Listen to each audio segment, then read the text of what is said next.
Hey everybody, welcome to South Lip Ranch Update number 100. Man, I can't believe it's been this many episodes already. I didn't really have a target for a number that I would do, but I guess I'll just keep continuing until I don't. It's that time again. Okay, not time for a beanie. Wife made this, by the way. I've had it for a couple of years, maybe probably longer than that. But anyway, had a something show up that I've been waiting on for a couple of years.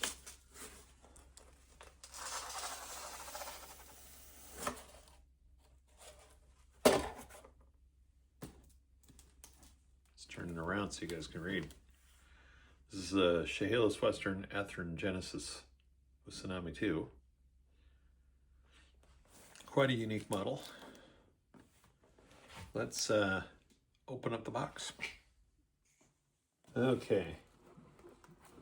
Let's see what we got. The usual fodder and the sound manual and sound guide. Set that aside. Foam, of course. And the very much standard Athearn packaging, right? Okay. Next. So, well, slide that out. Pop this out. Ugh.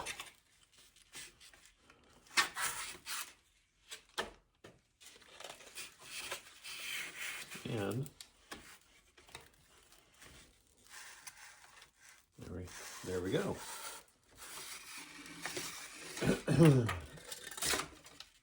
There goes some of the foam. Okay, let's take the side rail foam off, which probably some on the other side too. Yep.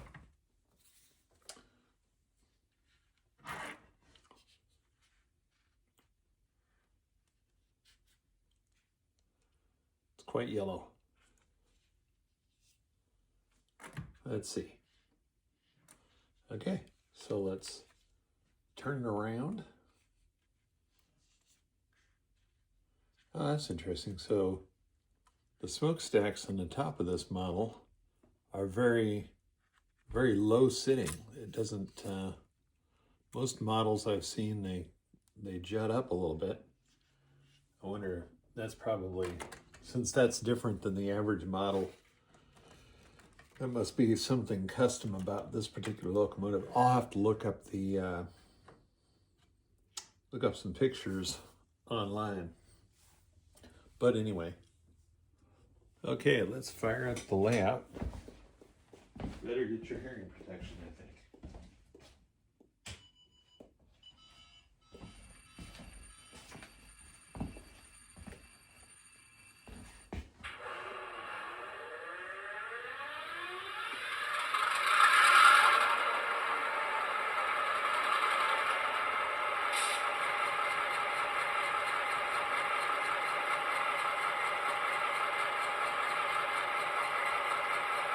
Still going to be set to 3, so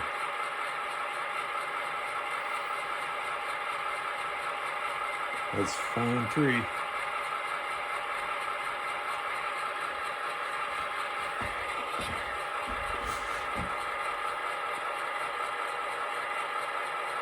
Ooh, look at those strobes. Right there, right there. Okay.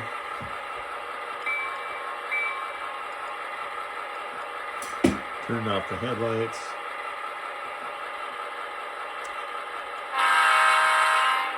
Horn. Short horn. What's 4? I don't know. Let's find out what number 4 is.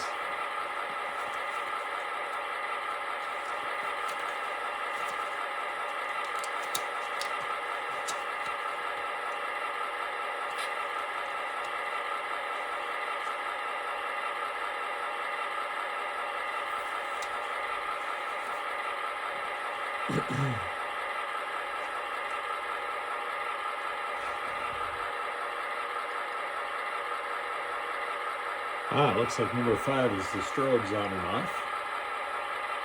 Oh, there we go. Lighting effect 2. Ooh, number boards. You guys see that? The Athearn Genesis has number boards that light up. I'm just kidding. It's not the first one, but it's, you know, it's one of the few. So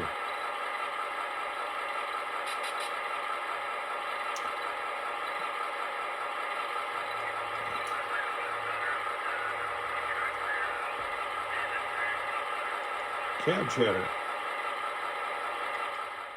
Mute. Some of you will enjoy that.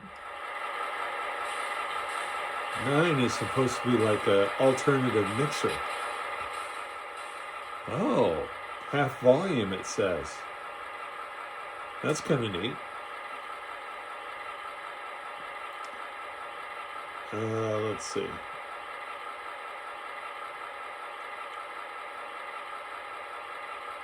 You know, it moves some of the functions that I don't use that often, like coupling and uncoupling and things like that. They move those into the F10 to F20 range, which is kind of good because, you know, I don't use those functions, but things like this, you know, the strobe lights and stuff, I mean, I would use that far more than I ever, or turning on the number boards. Those are things I would use far more than some of the other stuff they tend to put in the single digits. Anyway.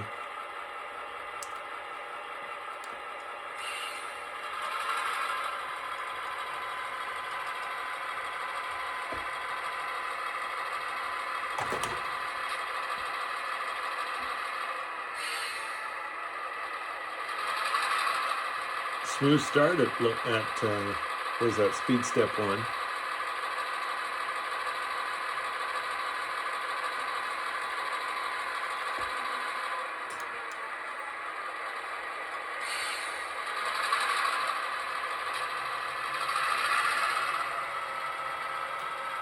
Looks good and it sounds good so far. And of course it's got those silly McHenry couplers on them that Athearn always puts on their locomotives. Huh.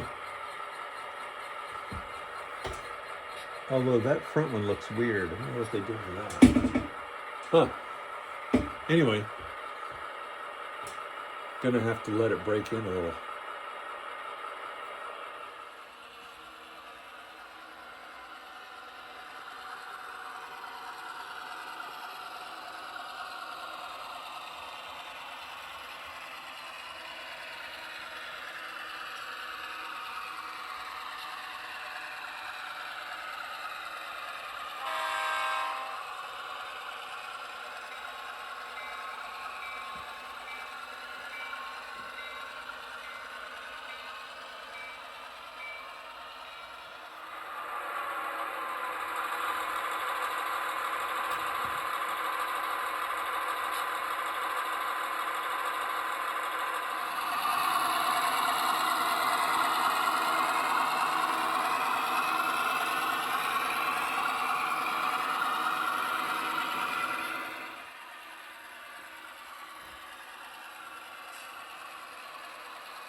I'm going to take a short video.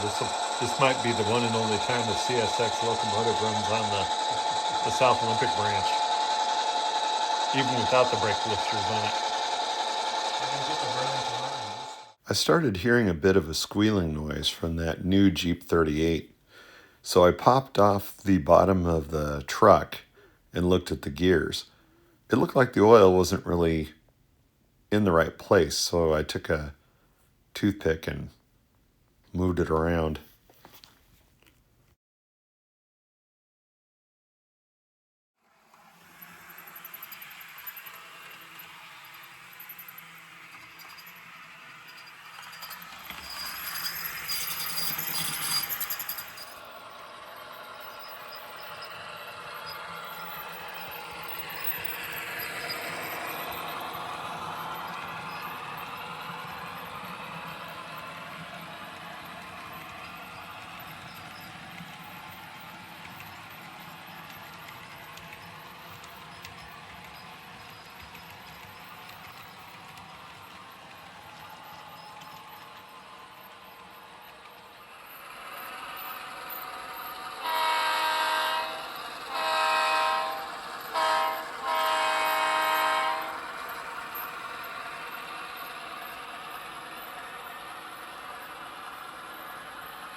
So I just got a couple of 4x3/8 screws, and I just want to put this over the top of it, make sure I'm in a good spot. Now the funny thing is the back side of this should be about right. It should be about where I should be. Actually, let me take the plastic away first.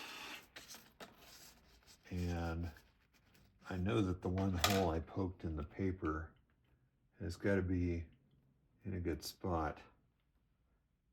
Yeah, that looks good. So time to take a 3/8, layer this up and put it on there.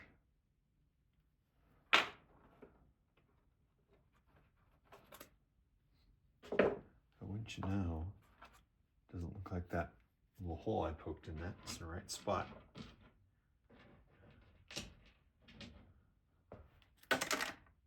Figures. I suppose I can take the trash can right now. So.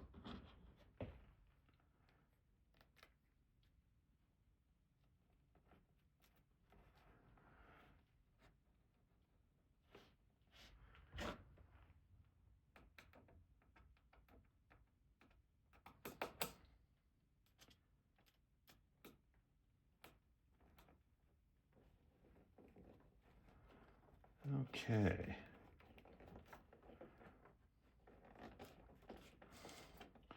Now to lay out the screws, I don't know if you guys saw that, I used the holes that were already in this piece of plastic.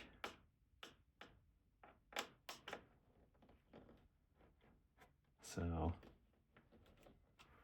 let's see. Hey. It's not perfect, but there was no description on it before. Couldn't find my skill saw or my jigs. Okay, I don't know why I chose to do this project just now, but I think it's probably because I had some folks over last weekend and I was looking at my touch triggers hanging out there, and I thought, you know, it's about time I finish a couple of these panels, like the switch for Ventron down there. And I cut this out with a 3/4 inch Forstner bit and then realized should have used the 7/8. But I do have a jigsaw, so I could move that through here because there's nothing back here really. And if I just be careful, I'll probably be able to get this done without actually causing a bigger issue. Couldn't find the jigsaw. It's been a while since I used it. I'm sure it's around here somewhere, I just don't know where. And then, so I got at this drywall saw and I kind of worked at the hole until I got it squared up. And now I'm gonna put the panel over the top of it. We'll see what that looks like. Put a second screw in it, but I'm not gonna get too excited about putting all 4 screws in it right now. Basically, that's just for dressing anyway. It works with just 2 in there. And at some point, I'm going to come along here and paint the fascia. Now, the one allusion to this is that because I cut that hole so tight, the touch trigger is just sitting in there. And long term, that's not going to be a good idea. So I got to find something to put behind that. Okay, these couple of pieces of styrene I glued together and then hot glued to the back of the fascia will probably provide the support that it really needs, which isn't much because it's, like I said, it's in there pretty solid. So I printed a new sheet for this area, and then this is blue, but that's the way this plastic comes. As soon as I peel the liner off of it, it'll be clear. And then I use my pin vise to mark spots for the centering of the touch triggers that are going there, and that should be pretty good. Since I had my little glue gun out here, I figure I might as well put a new clip on the fascia for the lighting. That's what I use to hold those in place. And on the back of this tempered hardboard, the double stick tape they include is basically worthless. So I've hot glued these command strip pieces, or command strip clips and light clips in place, but they don't always stay put. Usually they do, but every once in a while I get one that comes loose.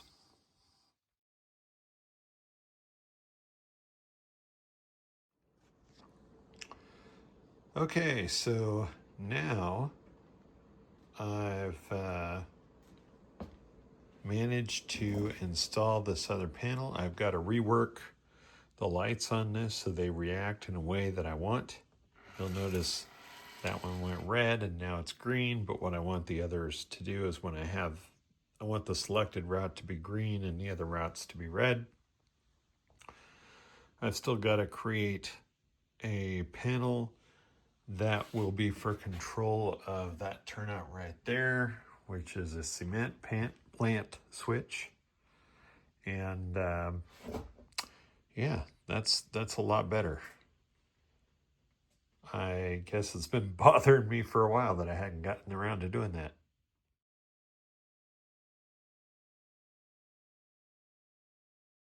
It turns out that none of us brought along a mechanic's stool, which is really handy when you're looking at the wiring on the bottom of the module for setup or if there's any issues. On Friday night, I went over to the local Harbor Freight Tools and picked up this creeper. And it looks like it worked out pretty good because it can be folded up to do both. I'm also using that at home too.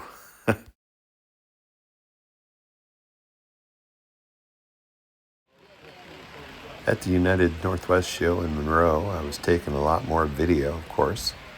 And here we have Richard's Pennsylvania engine, or, well, one of them, running across the former Cat Scratch Fever module that debuted in Linden. And there goes one of my trains.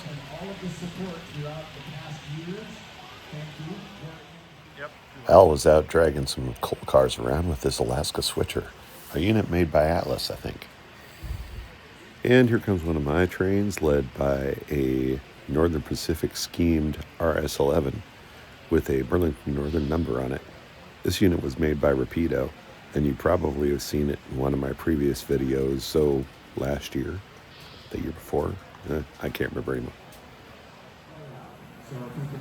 Round Andy's awesome reverse loop we go, only likely to stop for lunch.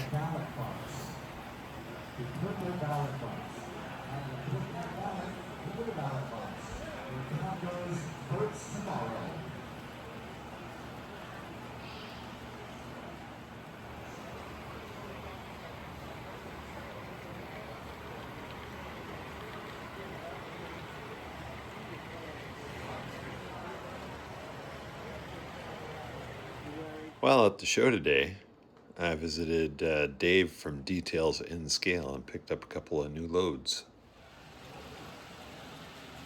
Here comes another one of Al's trains.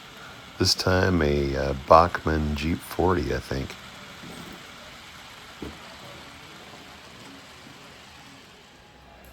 And here's Tom's Proto 2000 Jeep 9. It's got to be one of Tom's favorite engines. You guys have probably seen it in my videos before.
What?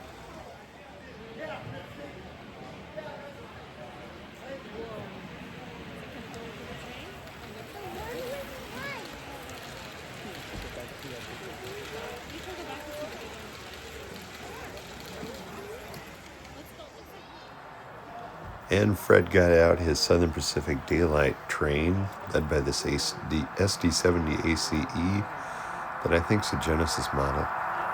And if I remember right, these cars were made by Broadway Limited.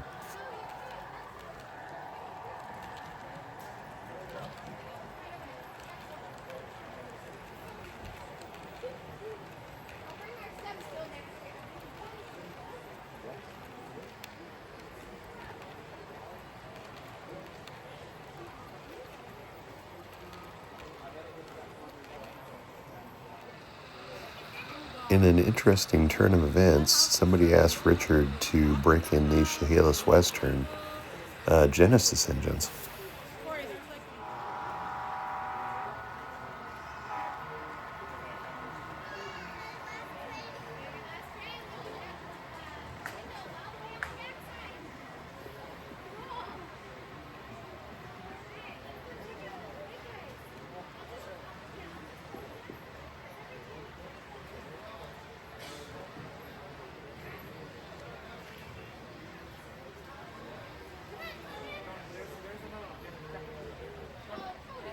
Andy brought some Amtrak trains on scene, and here goes one of them now with a couple of Genesis leaders. That one is yellow. They look so real. Oh, it's cars. You got seats inside of them. Oh, even below. The bottom level. Nice.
You got it.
Here comes Andy's Charger, SC-44, pulling some sounder cars. Travis stopped by to say that he had asked somebody in the know if that could ever happen, and was told that it can't. Some incompatibility. Whatever. This is reality model railroading, as my friend Burr would say. And here's my train going around the Portland Loop. For edification, the difference between the Portland Loop and the Seattle Loop that Andy has is that the Seattle Loop has a yard in the middle of it, and Portland does not.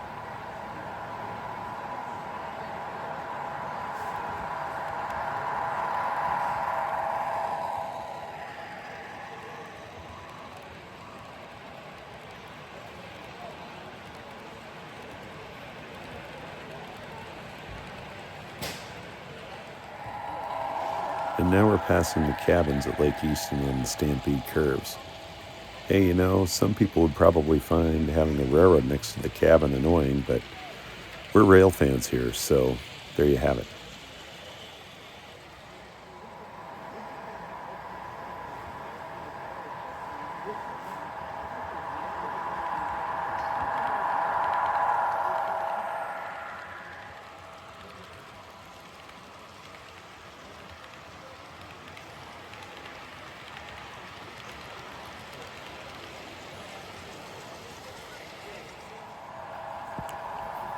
I can see that Tom has made some progress on the scenery of this bridge module, and I can't wait to see what it turns out like.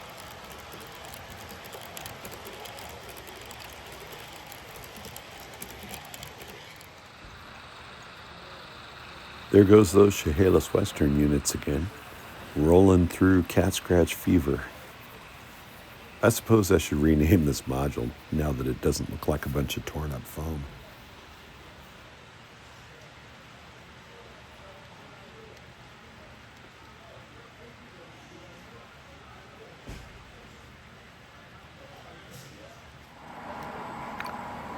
So here we are taking a look at my train passing Herb's farm. This module is called Herb's farm because Herb did the scenery on it, and as usual did a pretty nice job. But Herb is definitely, well, not a farmer.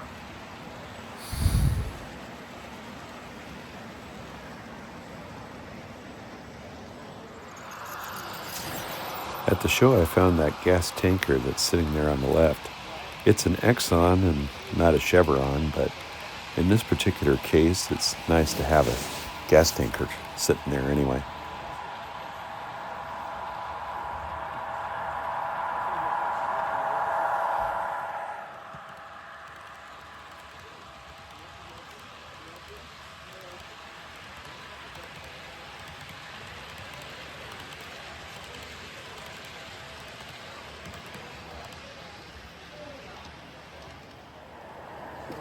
Here we are peeking between buildings on Andy's city modules again. And here comes my train.